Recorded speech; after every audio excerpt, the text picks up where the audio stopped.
Ya.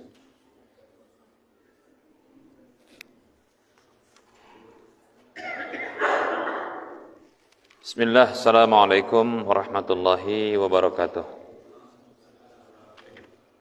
Innal hamdalillah nahmaduhu wa nasta'inuhu wa nastaghfiruh wa na'udzu billahi min shururi anfusina wa min sayyiati a'malina. Man yahdihillah fala mudilla lahu wa man yudlilhu fala hadiya lahu. Wa asyhadu an la ilaha illallah wahdahu la syarika lah wa asyhadu anna Muhammadan abduhu wa rasuluhu sallallahu alaihi wasallam. Qala Allah tabaraka wa ta'ala ya ayyuhalladzina amanu taqullaha haqqa tuqatih wa la tamutunna illa wa antum muslimun. Ya ayyuhan nasu taqu rabbakumul ladzi khalaqakum min nafsin wahidah wa khalaqa minha zawjaha wa bassa minhuma rijalan katsiran wa nisaa'a wattaqullaha alladzi tasaaluna bihi wal arham innallaha kana 'alaikum raqiba. Ya ayyuhalladzina amanu taqullaha wa qulu qawlan sadida yuslih lakum a'malakum wa yaghfir lakum dhunubakum wa may yuti'illaha wa rasulahu faqad faza fawzan 'azima amma ba'd. Fa inna asdaqal haditsi kitabullah wa khairal huda Rasulillah sallallahu alaihi wasallam wa syarrul umuri muhdatsatuha wa kullu muhdatsatin bid'ah wa kullu bid'atin dhalalah wa kullu dhalalatin finnar. Alhamdulillah, mari kita bersyukur kepada Allah atas nikmat dan kebaikan yang Allah berikan. Salawat dan salam tak lupa kita ucapkan untuk Rasulullah sallallahu alaihi wasallam. Baik para hamba Allah rahimani wa rahimakumullah, kita lanjutkan bahasan fikih haji dan umrah, ya, bahasan haji dan umrah. Kita masuki bahasan al-hadiyu. Ini sudah kita bahas pada pertemuan yang lalu. Ya, hewan hadiyu, ya, hewan hadiyu yaitu hewan yang dia digiring, ya, ke tanah haram dari hewan-hewan ternak. Baik para hamba Allah rahimani wa rahimakumullah, sudah kita bahas pada pertemuan yang lalu terkait dengan definisi, dalil, kemudian jenis hewan hadiyu dan apa saja yang dipersyaratkan pada hewan hadiyu. Kemudian berikutnya kita akan sebutkan, ya, macam-macam hewan hadiyu, ya, macam-macam hewan hadiyu. Ajma'al ulama'u ala anna al-hadiya al-masuqa fi hadhihi al-ibadati minhu wajibun wa minhu tatawwu'an. Para ulama sepakat dengan status ijma' bahwasanya hewan hadiyu yang digiring ini, ya, atau hewan yang dipersiapkan terkait dengan ibadah haji itu ada yang wajib, ada yang sunnat. Ada yang wajib, ada yang sunnat. Sehingga terbagi hewan hadiyu ini menjadi dua, ditinjau dari hukumnya, yang wajib, demikian pula yang sunnat, ya, disebut dengan al-hadiyul wajib dan hadiyut tatawwu', ya, hewan hadiyu yang wajib. Wa huwa aqsamun, hewan hadiyu yang wajib ini ada beberapa macam. Awalan, yang pertama, hadiyut tamattu'i wal qirani, yaitu hewan hadiyu untuk ibadah, model ibadah haji tamattu' dan model ibadah haji qiran. Ya, haji tamattu' adalah haji yang mendahulukan umrah di bulan-bulan haji, kemudian baru diakhiri dengan ibadah hajinya. Adapun qiran adalah ibadah haji dan umrah yang digabungkan dengan satu pelaksanaan, demikian. Wa huwa alladhi yajibu 'alal haji alladhi labba bi 'umratin mutamatti'an biha ila al-hajj aw labba bi hajjin wa 'umratin qarinan bainahuma. Yaitu hewan hadyu yang wajib bagi jamaah haji yang dia bertalbiyah dengan umrah, dengan tamattu' dulu, kemudian menuju haji. Ini sudah kita sebutkan tadi. Begitu juga jamaah haji yang dia haji bertalbiyah untuk haji dan umrah, ya, yang digabungkan di antara keduanya. Ini sudah kita sebutkan tadi, ya. Apa dalilnya? Liqaulihi ta'ala, berdasarkan firman Allah Ta'ala di dalam surah Al-Baqarah ayat 196. Allah katakan, a'udzu billahi minasyaitonir rajim, faman tamatta'a bil umrati ilal haji famastaysara minal hadi. Faman lam yajid fasiyamu salasati ayyamin fil haji wa sab'atin idza raja'tum. Kata Allah Subhanahu wa taala, maka siapa saja melakukan tamattu' dengan umrah dulu menuju haji, maka berlaku baginya apa yang mudah baginya dari hewan hadyu itu. Maka siapa saja yang tidak mendapati hewan hadyu, maka berpuasa 3 hari di waktu-waktu hajinya dan 7 hari ketika dia kembali. Ini bagi orang yang tidak mendapati kelapangan untuk, ya, menyembelih hewan hadyu, maka dia berpuasa, ya, 3 hari, sebenarnya 10 hari totalnya, ya, tapi 3 hari itu di hajinya, kemudian 7 hari ketika kembalinya, demikian. Dan namun itu wajib, ya, bagi orang yang melakukan haji qiran, yaitu penggabungan antara haji dan umroh dengan satu pelaksanaan, ya. Maksudnya digabungkan di situ adalah haji dan umrohnya pelaksanaannya cuma satu, bukan haji sendiri, umroh sendiri, enggak, ya. Digabungkan, cuma niatnya yang 2, gitu dia, ya. Nah, ini menurut jumhur ulama untuk haji qiran ini wajib, ya. Berarti ada yang berbeda pendapat dalam masalah ini. Ya ada, untuk qiran, ya, untuk, ya, membayar hewan hadyu. Baik, kemudian yang kedua, yang wajib, hewan hadyu yang wajib, ya, adalah hadyul fidyah, yaitu hewan hadyu yang disebut dengan fidyah. Fidyah ini artinya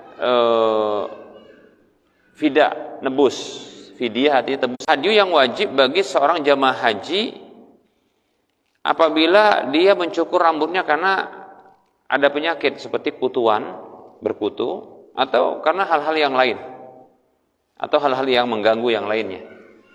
Dalilnya adalah firman Allah Subhanahu wa taala dalam surah Al-Baqarah ayat 196.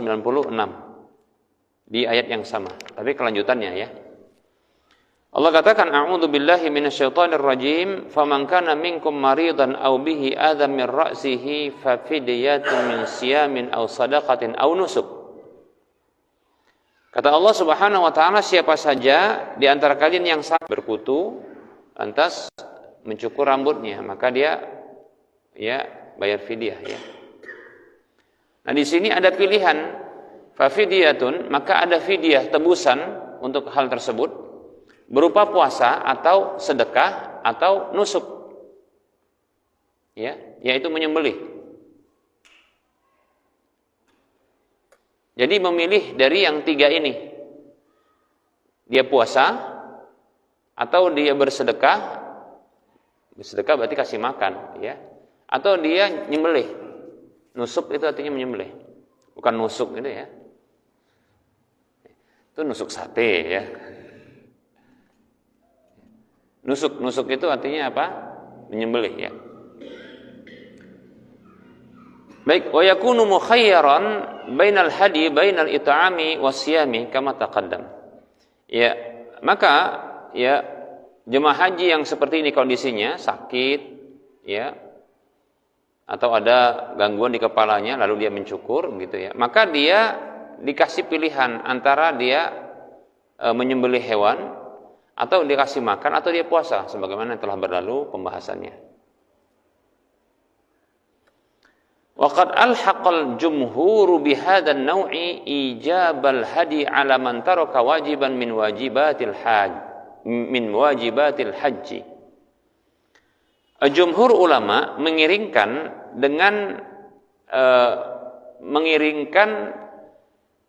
kewajiban hewan hadiyu untuk disembelih ini itu adalah bagi orang yang meninggalkan salah satu dari kewajiban-kewajiban haji. Jadi kalau ada kewajiban-kewajiban haji yang diabaikan, yang ditinggalkan, maka dia kena hewan hadiyu. Kena dia pembayaran hewan hadiyu, demikian. Tapi disebut dengan hadiyul fidyah, untuk nebus kesalahan dia karena meninggalkan kewajiban. Wa 'ala man irtakaba mahdhuran min mahdhuratil ihram. Dan begitu juga jumhur ya mengiringkan ya hadiyul fidyah ini dalam pembahasan ini ya itu kepada orang yang melakukan salah satu dari larangan-larangan ihram. Lebih tepat sebenarnya mengkias. Nah, gitu ya. Ya kalau mengiringkan itu bisa juga lah dikatakan begitu ya. Tapi mengkias. Jadi dikiaskan contohnya kalau ada pelanggaran-pelanggaran ihram. Apa sebetulnya pelanggaran ihram? Pakai minyak wangi. Apa lagi?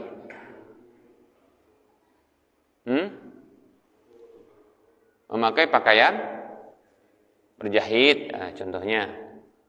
Ya. Apa lagi? Pakai sepatu yang menutupi mata kaki, mestinya pakai sandal tuh ya. Kalau pakai sepatu boleh, tapi kan dipotong gitu ya, sehingga nampak mata kakinya. Ini nggak dipakai. Nah seperti itu.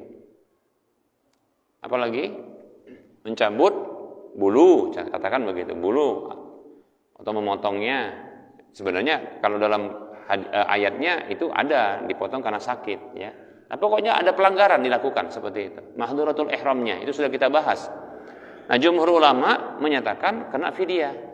Nah, dalam kasus ini ya bukan hanya berlaku bagi haji, umroh juga gitu, paham ya? Makanya ada kalau jamaah umroh contohnya ya. Ya, jamaah umroh. Ya.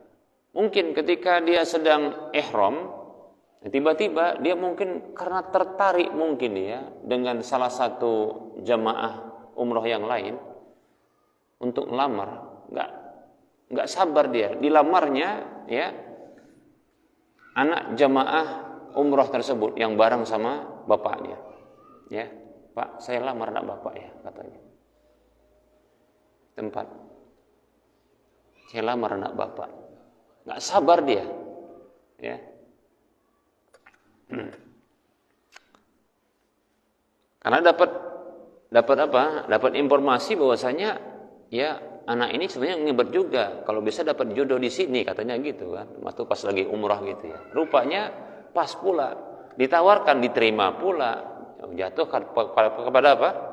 Jatuh kepada pelanggaran. Dilamar, diterima gitu ya. Nikahnya pun di situ. Jadi akan nikah langsung. Saya terima nikahnya. Saksikan ya. Ya jemaah umrah yang lain katanya, ini saya nikahkan ini anak saya sama ya. Jadi yang melakukan pelanggaran itu berapa orang? Satu yang nikah, bapaknya gitu kan. Terus apa lagi? Si gadisnya gitu kan. Janda tuh gadis ngerti lah, pokoknya tertariklah dia gitu ya. Kalau janda rasa gadis kan mantap juga kan.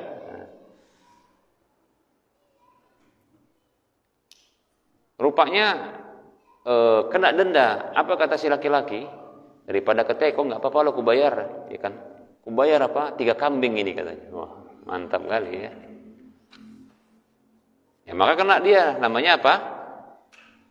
Hadiyul fidyah. Menurut jumhur ya, menurut jumhur. Nah, seperti itu. Baik ya. Baik para hamba Allah rahimani wa rahimakumullah. Itu disebut dengan apa? Hadiyul fidyah. Ya. Hewan hadiyu karena melakukan pelanggaran kemudian menebus. Itu diantara namanya ya, maksudnya sebabnya. Hadiyul fidyah ini enggak mesti dia ketika melakukan pelanggaran disebut dengan mahdhuratul ihram. Enggak, tadi kita sebutkan apa? Karena meninggalkan kewajiban dari kewajiban haji. Nah, seperti itu. Ya. Baik, kemudian yang ketiga adalah hadil jazai. Hadil jaza. Yaitu kalau jaza artinya tebusan sama, cuma tebusan ini karena ada kasus dia ya membunuh apa? Hewan, ya, bukan membunuh orang. Membunuh orang matilah dia nanti, dibunuh juga, ya. Disebut dengan hadil jaza. Wa huwa alladhi yajibu 'alal muhrimi alladhi yaqtulu saydal barri, yaitu hewan hadyu yang wajib bagi orang yang ihram baik haji maupun umroh, ya, yang dia membunuh hewan buruan daratan, buruan darat, ya. Contohnya seperti rusa, seperti katakanlah zebra, nah seperti itu, ya. Ini sudah kita sebutkan. Waqad taqaddam, nah ini sudah berlalu. Wa qasu 'ala hadza daman 'ala man irtakaba mahdhuran minal mahdhurati fil haramaini ka qat'i syajarihi wa nahwihi. Nah, para ulama yang berpendapat begini, mereka mengkiaskan untuk hal ini ya terhadap denda bagi orang yang melakukan salah satu pelanggaran dari pelanggaran-pelanggaran atau larangan-larangan di tanah haram Makkah dan Madinah. Seperti contohnya adalah memotong dahan pohon, ya, dahan pohon. Jadi ada dahan pohon yang dia contoh katakan dia tumbuh liar. Ini ingat ya, bukan dahan pohon yang ditanam, ya. Dan pohon yang ditanam ini enggak termasuk. Kalau yang ditanam itu kan diambil dari luar apa? Dari luar tanah haram, kemudian ditanam di situ, kemudian tumbuh dia. Nah, seperti itu. Seperti contohnya bonsai ada, ya. Katakanlah ya gitu, ditanam bonsai begitu ya. Nah, ini kan dari luar dia. Maka kalau dipotong contohnya ketika mensteknya agar dia rapi begitu, nah ini enggak masalah, ya. Tapi maksudnya adalah pohon-pohon seperti idkhir yang ada dahannya, kemudian kalau idkhir pengecualian ya, idkhir pengecualian. Katakanlah dahan-dahan yang lain gitu, tumbuh liar di tanah haram, lalu dipotong, dicabut, nah seperti itu. Ini kena denda, ya. Nah seperti itu. Baik. Kemudian berikutnya yang keempat, ya, hadyul ihsari, hewan hadyu, ya, yang harus disembelih karena ihsar. Ihsar ini adalah karena katakan tertahan atau terkepung. Aslinya ihsar itu dia terkepung, ya. Contoh kasus, ya, naudzubillah min dzalik, terkepung karena ada peperangan, ya, dan potensi besar, ya, di zaman dulu. Kalau zaman sekarang nggak ada, ya. Mudah-mudahan kita berlindung kepada Allah, jangan sampai nggak aman itu, ya, Mekah dan Madinah, ya. Tapi pernah ada terjadi di berapa ya, tahun 1979 kalau nggak salah, ya, atau sebelum itu, pokoknya ada, ya, di tahun 70-an atau 80-an begitu, itu ada orang yang ngaku Imam Mahdi, ya, lalu ngepung Mekah, ya, bahkan di Masjidil Haram itu terjadi pembunuhan sekian orang, ya. Ada yang ditahan di sana mereka. Jadi kalau seandainya ditahan seperti itu, nggak selesai itu jamaah manasik hajinya, maka yang seperti ini maka dikenakan dia, ya, hewan hadyu. Wa huwa ma yajibu ala man hubisa an itmamil manasik limaradin au aduwin au nahwihi, yaitu hewan hadyu yang wajib bagi orang yang tertahan dari menyempurnakan manasik hajinya, enggak selesai, ya. Limaradin, baik itu karena sakit, au aduwin karena ada musuh yang nyerang ketika itu, au nahwihi atau yang lainnya. Pokoknya tertahan enggak bisa selesai. Walam yakun qadis tarata inda ihramihi, dan dia sebelumnya belum melakukan bentuk pensyaratan, ya, ketika ihramnya. Apa syaratnya? Allahumma mahalli haitsu habastani. Dia nggak ngomong itu. Mungkin dia di awalnya merasa pede, dia nggak ucapkan itu dalam ketika mengatakan labbaik Allahumma hijjatan, ya, atau labbaik Allahumma umratan, nggak ucapkan itu dia. Ya, dia ngomong ini saja ketika dia berihlal untuk haji ataupun umroh, tapi dia nggak menyebutkan namanya pensyaratan dalam ihram, yaitu syarat seperti ini: Allahumma mahalli haitsu habastani. Ya Allah, tempatku adalah di mana engkau menahanku. Nah, kalau dia baca ini, dia sebutkan ini namanya persyaratan. Kemudian ternyata terjadi, ya, satu kondisi di mana dia nggak bisa menyelesaikan umrohnya atau hajinya. Contohnya dia sakit, tiba-tiba pingsan, nggak bisa diselesai, nggak nyebutkan itu kena dam dia. Nah, ini disebut dengan apa? Hadiyul ihsar atau damul ihsar, ya. Nah, begitu. Bisa dipahami? Orang sakit nggak bisa selesai dia, nggak bisa, karena nggak nyebutkan begitu. Karena dia nggak menyadari, tetap saja dia kena denda, ya. Baik, ya. Liqaulihi ta'ala, berdasarkan firman Allah Ta'ala di dalam surah Al-Baqarah ayat 196 juga Allah katakan, a'udzu billahi minasyaitonir rajim, fa in uhsirtum famastaysara minal hadi. Maka apabila kalian tertahan, ya, maka apa saja yang mudah bagi kalian dari hewan hadiyu itu. Wajib ini, ya, wajib.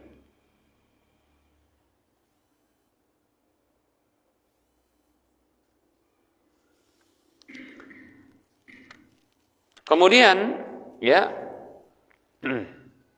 berikutnya adalah hadiyul wat'i, yaitu hewan hadiyu yang harus disembelih, yang wajib disembelih karena ada al-wat'i, yaitu wat'i itu al-jima', itu hubungan badan. Ya. Wa huwa alladhi yajibu 'alal haji idza jama'a asna'al haji. Faqad taqaddam, ya. Yaitu hewan hadiyu yang wajib bagi seorang yang haji, sebenarnya lebih tepat yang ihram, ya, tatkala dia melakukan jima dalam kondisi dia ihram. Kok bisa? Mungkin orang karena nggak pernah tahu haji dan umrah itu, ya, mungkin dia berpikir, kok bisa ramai orang? Ada kondisi-kondisi memang dia nggak harus bersama orang banyak gitu dia. Dan ini bukanlah satu ibadah yang berterusan ramai, karena ada kondisi nanti istirahat. Apalagi kondisi istirahat, contohnya kalau dulu di kemah gitu, ya. Kalau sekarang di hotel. Nah, di hotel ini mana tahu pesan ruangan, kamar, ya, itu ya untuk suami istri. Nah, ketika itu pula lah terjadilah apa yang terjadi, kan gitu, ya. Terjadilah dia, kan gitu. Ya, potensi juga besar, potensi itu. Ya.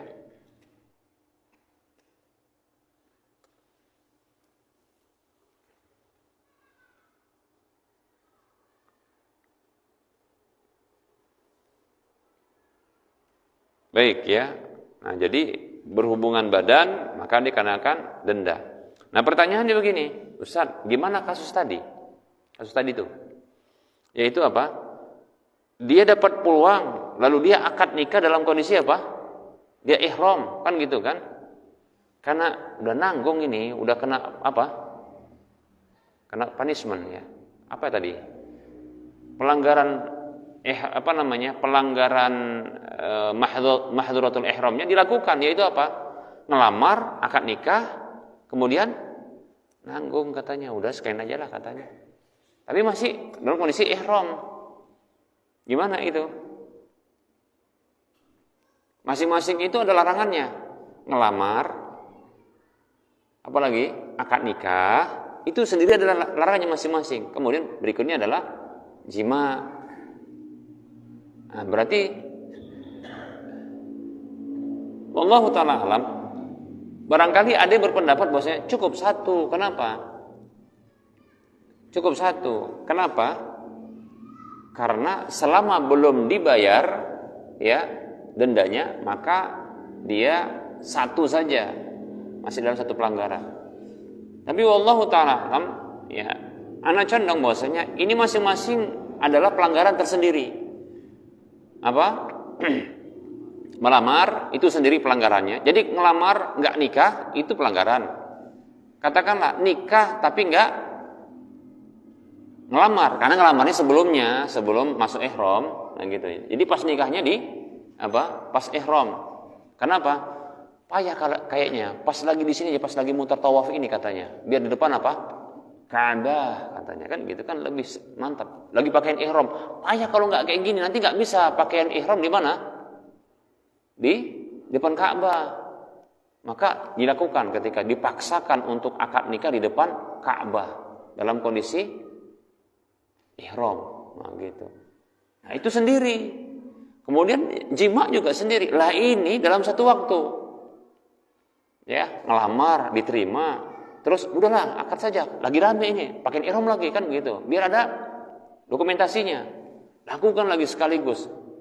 Belum selesai. Nah, gitu pula. Jima dia. Pas lagi apa? Belum selesai ihram, jima dia. Nah, wallahu alam, saya condong wallahu alam ini kena tiga-tiganya. Satu orang, ya. Karena pelanggarannya masing-masing. Wallahu taala alam. Ya. Walaupun enggak dipungkiri, potensi ada yang berpendapat bahwasanya cuma satu saja sebelum dibayarkan dendanya itu. Wallahu a'lam.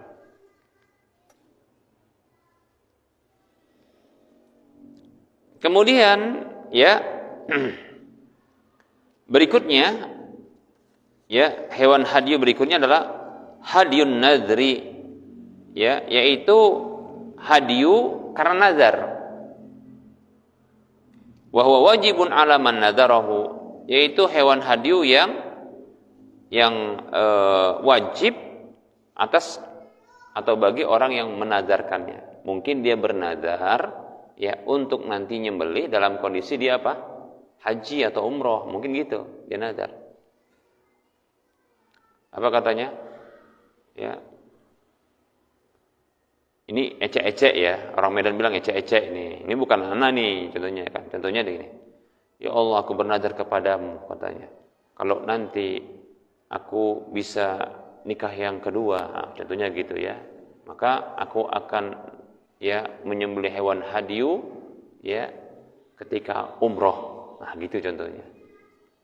Umroh. Nazar begitu dia pas umrohnya. Padahal umroh itu enggak ada kewajiban untuk apa? Menyembelih. Nah, tapi karena nazar dia, ya kena dia. Pas pula terlaksana apa yang diinginkan. Sebenarnya bukan terlaksana. Ya, karena nazar itu sesungguhnya tidak ada hubungan sama apa? Sama takdir. Nazar itu tidak bisa mempercepat sesuatu, kata Rasulullah, dan tidak bisa memperlambat sesuatu. Sesungguhnya nazar itu hanyalah muncul dari orang yang bakhil. Innama yustakhraju minal bakhil. Ya. Demikian. Itu contoh. Nah, kalau nazar begitu, karena dia nazar adalah janji, padahal nggak ada hubungan sama takdir, dan itu bertepatan saja, tapi dia bersesuaian ketika itu, ya maka dia wajib untuk tunaikan. Kok wajib? Iya, karena dia berjanji sama Allah itu. Ya. Baik, ya. Ini ya sekitar 6 pembagian hewan hadyu yang wajib. Demikian. Baik ya. Nah, berikutnya adalah yang kedua, hadyu tatawwu'i, yaitu hewan hadyu hukumnya sunat. Ya. Yang wajib sudah, yang sekarang yang sunat. Ya. Wa huwa ma yatatawwa'u al-hajju al-mufridu. Ya, awil mu'tamiru al-mufridu bi ihda'ihi wa ma yatatawwa'u bihi ya ghairuhuma fawqa ma yajibu alaihi. Hewan hadyu yang sunat ya adalah hewan hadyu yang seorang haji atau orang yang umrah ya haji ifrad, ya, haji ifrad atau orang yang umroh itu sukarela untuk dia menyembelih hewan hadyu. Ya boleh-boleh saja, nggak masalah. Ya. Atau ya orang yang dia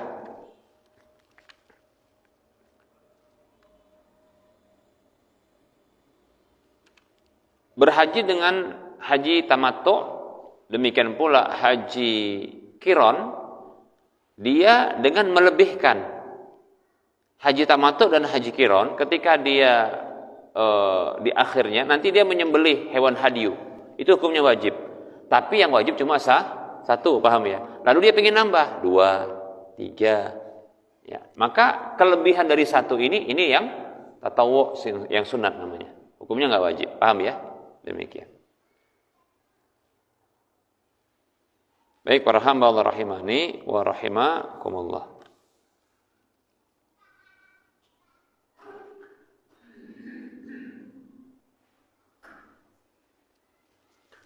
Baik, barangkali ini pembagian hewan hadyu kita cukupkan saja dulu ya.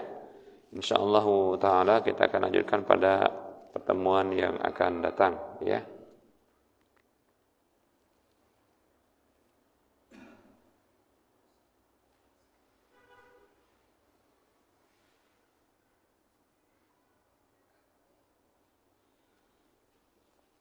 Baik, kita buka sesi soal jawab. Bagi yang mau bertanya dipersilakan.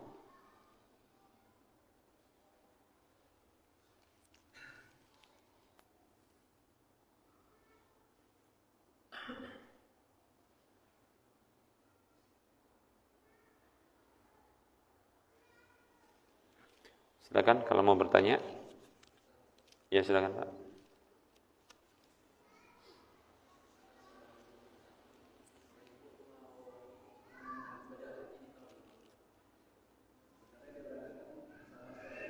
Ya. Meninggal dunia lebih dulu ya.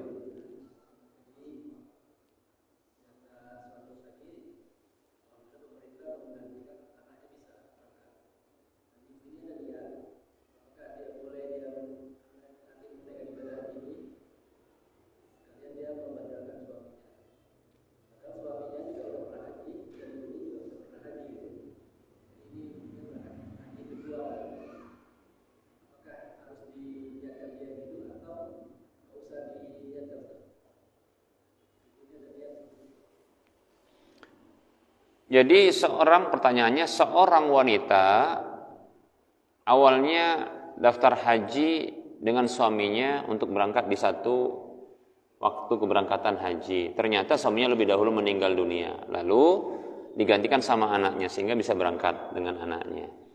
Nah, si wanita tadi ingin membadalkan haji suaminya, gitu ya. Padahal sebelumnya mereka pernah berhaji. Jadi dengan haji perdana, haji yang wajib itu ya. Jadi apakah yang seperti ini disyariatkan? Anak condong tidak perlu. Tidak perlu. Kenapa? Karena suami sudah badal. Sudah haji, sudah pernah haji. Untuk apa dia badalkan suaminya? Karena sudah haji. Nah, begitu. Kemudian ya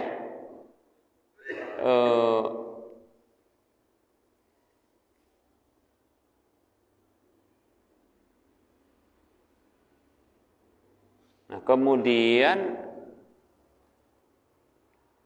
dia sendiri ya, enggak ya, cukup alasan tadi seperti tadi, enggak perlu dia badalkan. Kenapa? Karena suami sudah apa? Sudah berhaji, demikian. Sudah cukup sebenarnya. Cukup dia saja untuk dirinya, ya. Kalau dibadalkan berarti gini, maksudnya kalau dibadalkan berarti dari awal dia niatnya adalah badal, gitu kan maksudnya kan? Betul kan?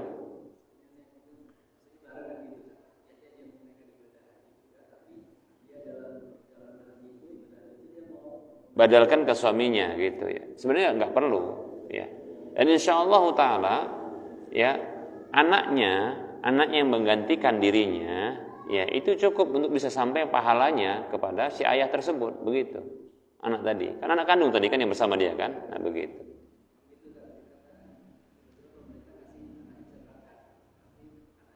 Itu kejadiannya benar. Iya, Jadi anaknya yang belum daftar pun sebelumnya ternyata yang akhirnya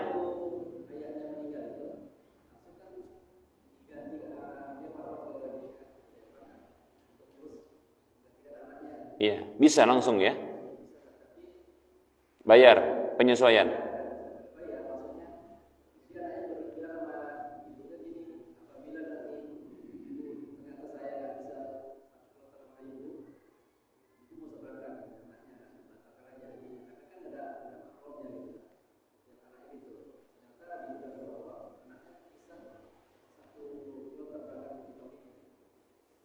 Itu luar biasa ya.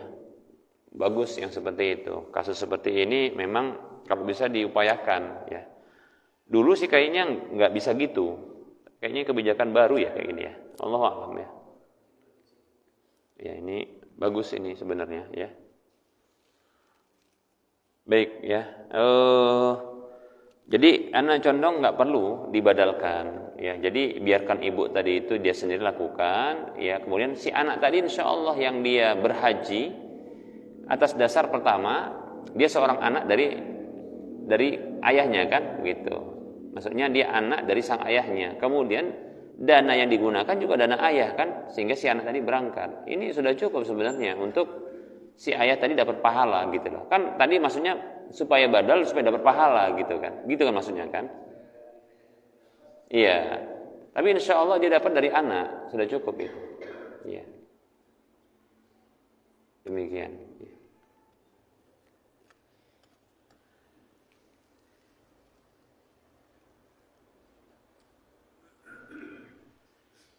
Baik, ada yang lain mau bertanya?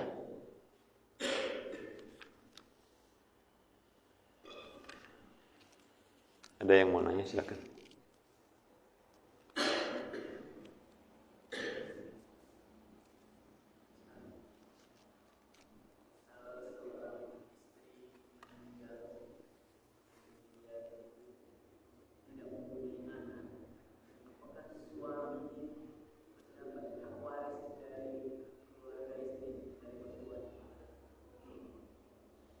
Seorang wanita meninggal dunia. Wanita ini punya suami, tapi mereka tidak punya anak. Pertanyaannya, apakah sang suami ini mendapatkan harta dari mertuanya, yaitu orang tua dari istrinya, gitu kan? Ya pertanyaannya maka dirinci, bisa iya, bisa tidak. Bisa iya kalau begini maksudnya, bisa iya kalau ternyata ya ada bahagian warisan si istri yang tertunda untuk diambil atau diserahkan dari orang tua yang lebih dahulu wafat ketimbang si istri tadi, paham enggak? Masih bingung bahasanya? Iya, bingung. Jujur aja kalau bingung, bilang bingung. Gak apa-apa, diulangi penjelasannya gitu loh. Masih bingung. Jadi, kasusnya itu bisa jadi dua. Maksudnya gini, rinciannya, kondisinya. Bisa dapat itu sang suami, bisa juga gak dapat. Dapatnya gimana? Si istri kan meninggal dunia, sudah. Si suami masih hidup.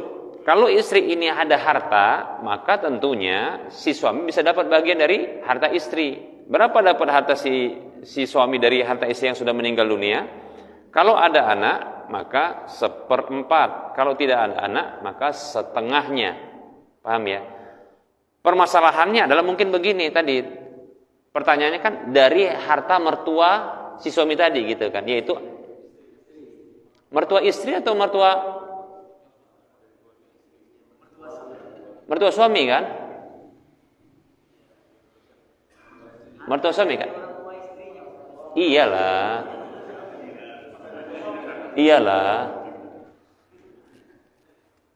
Awak pula ya.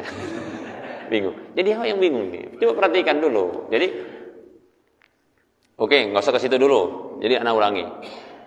Ya, seorang wanita meninggal dunia. Dia itu punya suami, tapi nggak punya anak. dari sang suaminya. Memang nggak punya anak lah dia kan, katakan begitu. Meninggal dunia. Apakah sang suami ini dapat harta warisan? Maka kita katakan kalau sang istrinya meninggalkan harta, ada harta warisan, harta yang ditinggalkannya milik dia pribadi, maka ya tentunya sang suami bisa dapat. Paham ya? Kalau ada anak, masalahnya nggak ada anak. Tapi anak bilang kalau ada anak, semestinya kalau ada anak dapatnya berapa? Setengah, seperempat. Kalau nggak ada anak, setengah. Paham ya? Itu dalam surah An-Nisa ayat 12 itu disebutkan. Nah sekarang nggak ada anak, berarti dapat berapa? Setengah. Masalahnya ada nggak harta warisan itu? Punya si istri. Nah kita lihat kasusnya kan bisa begini, ya.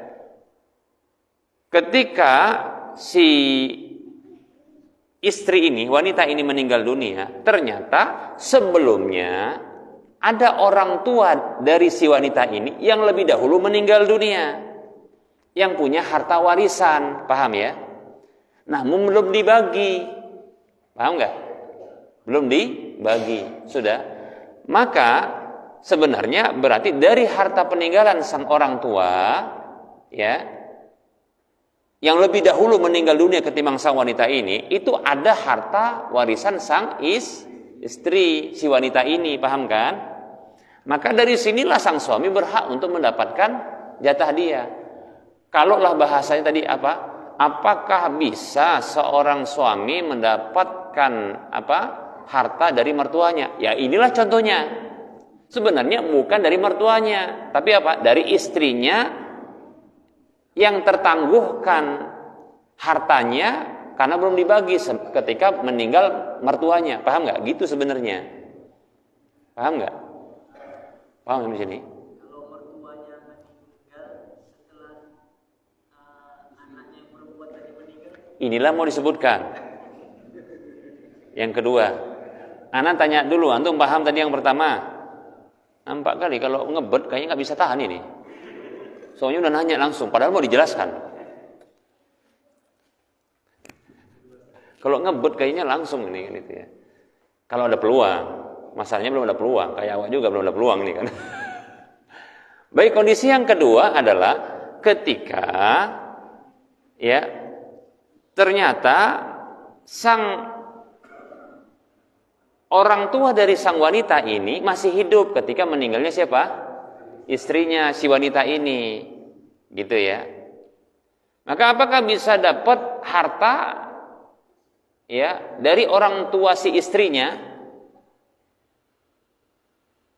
Kita ulangi, kondisi yang kedua adalah ya si wanita atau si istri ini yang meninggal dunia ini ternyata ketika meninggal dunia orang tuanya masih hidup, paham ya?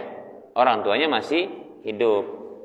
Kemudian ya, nggak berselang lama atau katakan beberapa waktu berikutnya meninggal dunia siapa? Orang tuanya, orang tua dari sang istrinya ini. Apakah sang suami laki-laki ini dia dapatkan warisan dari orang tuanya? Enggak dapatkan, nggak bisa, nggak dapat. Bisa dapat kalau hadiah, gitu, bagi-bagi. Paham nggak? Paham tidak? Paham kan? Nah, nggak dari warisan. Yang permasalahannya adalah, nah begini, kasus pertama tadi, sudah meninggal dunia tadi siapa? Istrinya. Sebelumnya sudah meninggal dunia apa? Orang tuanya. Belum dibagi warisannya, sudah. Nah, nggak berselang lama, ya kan? Maka menikahlah sang laki-laki ini dengan perempuan lain kan gitu ya. Pas pula bagi-bagi harta warisan.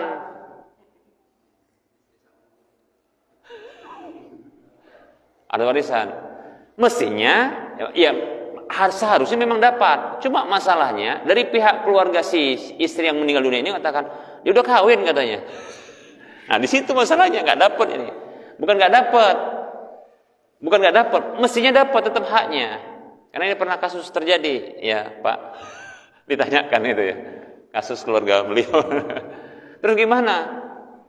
Sempat ada dari keluarga si perempuan ini, yang istrinya ini, itu protes. Kok dapat dia? Udah ada istrinya kan katanya itu. Maksudnya nikah sama perempuan lain, nggak setia dengan siapa? Ini saudaranya gitu. Diprotes. Maka saya sampaikan, tetap haknya. Mestinya karena itu punya si istri sebelumnya. Paham ya? Cuma tertangguhkan dia. Tetap dibagi. Walaupun berat katanya tetap dibagi. Ya. Harus dibagi. Kenapa? Ya itu hak dia gitu. Karena tetap saja kan itu istrinya. Walaupun dia menikah dengan perempuan lain, kan tetap istrinya nih kan? Betul nggak? Hidup ataupun mati ini si istri yang pertama tadi ini, kalau nikah pun sama yang lain, laki-laki ini, kan tetap juga istrinya. Di akhirat juga insya Allah kalau nanti mereka masuk surga, ini jadi istrinya gitu loh. Kok masa protes? Cuma protesnya karena apa? Nikah lagi dia, itu masalahnya. Itulah perempuan, memang gitu. Dikomentarin orang nikah lagi. Itu udah kasus. Ya. Ya, Pak Jomono ya. Itu kasusnya ya. Ada yang berat memang ya. Padahal ya itu hak dari sang suami. Begitu. Permasalahannya mungkin gini dia, nggak terimanya dari pihak keluarga si istri tadi itu. Ya, itu kenapa? Oh, nanti dipakai untuk kawin lagi atau dipakai untuk nafkahi istri yang berikutnya. Maka kita katakan itu hak dia, gitu. Ya, hak dia. Masalahnya besar pula itu, setengah dari, karena nggak punya anak, setengah dari harta istrinya. Nah gitu, itu masalahnya. Kalau ada anak maka seperempat kan lebih besar itu. 1 miliar berapa itu? Wah, 2,5 juta, 250 juta kan gitu ya. Gede kan. Masa gitu aja liung gitu, nggak liung itu hak dia itu, liung hak dia itu.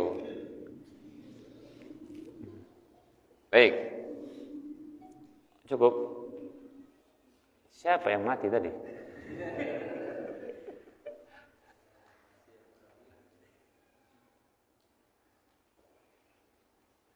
Jadi bisa dapat insya Allah. Baik, ada pertanyaan yang lain kira-kira? Ada pertanyaan yang lain? Mau bertanya? Silakan.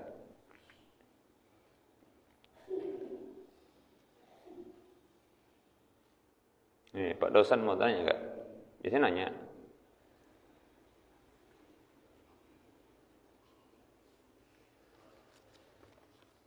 Cukup? Ada yang mau nanya kira-kira?